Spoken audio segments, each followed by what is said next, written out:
As I stood upon the sand, I heard a voice within my mind. It spoke in a many-voiced whisper, saying, "Malachi, it is time." At this I felt a hand upon my shoulder, and heard the voice continue to speak. "Watch, and know that what I show you must be done." My vision began to darken. The sky rolled away, and finally my hand could not even be seen if I held it in front of my face.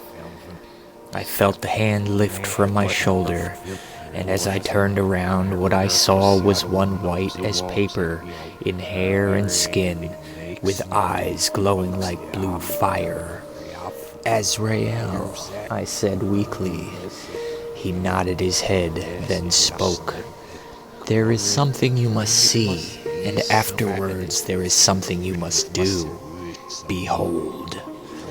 At this, all of the darkness gathered together in the space in front of me, and when it was absolute, I began to see lights, just small spots throughout the darkness, seeming to balance out the pure blackness of death with brilliant life.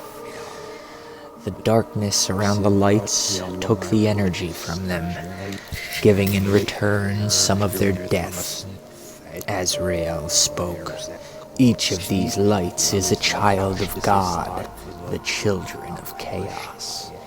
All the rest either shine no light or steal light from those who have it in abundance to create only more darkness. The dark ones being the seed of Satan. As it stands, the darkness is being balanced and sustained by the light, but at the cost of the life of those with the light. Those are the ones who shine life unto all, even the evil ones. They are those who put others above themselves, often to result in their own misfortunes.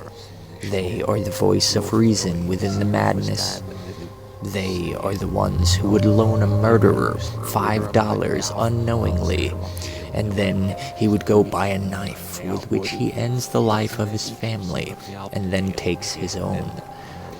He would be the one who gets trampled for trying to keep people from marching off a mountain. At this, everything shook, and Azrael proceeded, "Look with the eyes of wisdom and understanding." When he said this, he began to pick out the lights and place them outside of the darkness. As he did so, the lights grew brighter together, and the darkness grew more absolute.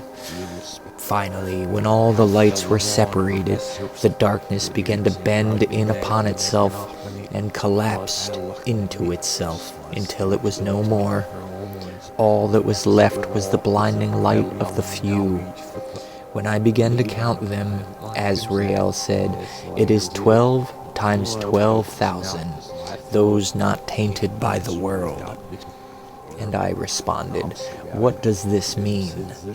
To which Azrael replied, "You are to go forth and find each and every one, then divide them from whoever is not of chaos. Tell them to help the world no more, for the time of its destruction shall come swiftly. Harden their hearts against sympathy and replace it with divine empathy. Teach them of love and wrath.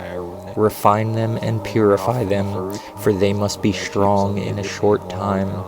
But separate not their physical selves from this world, but their mental and spiritual, so that they may survive. Only then will God's will be seen." I thought about his words a moment before responding. To what purpose, and how can I do such a thing as this? Azrael looked upon me and answered, "When you remove the light from the darkness destroys itself utterly and totally. It shall dwell among the light no more." And I counter, "How can this be?" To which Azrael responds, "How is not important. It is why this means." must be done that holds importance.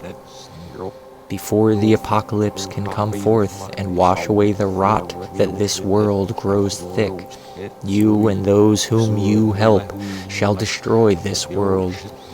It shall not be with violence nor wars, but with words, and after it shall be rebuilt better with thought and thoughtful actions.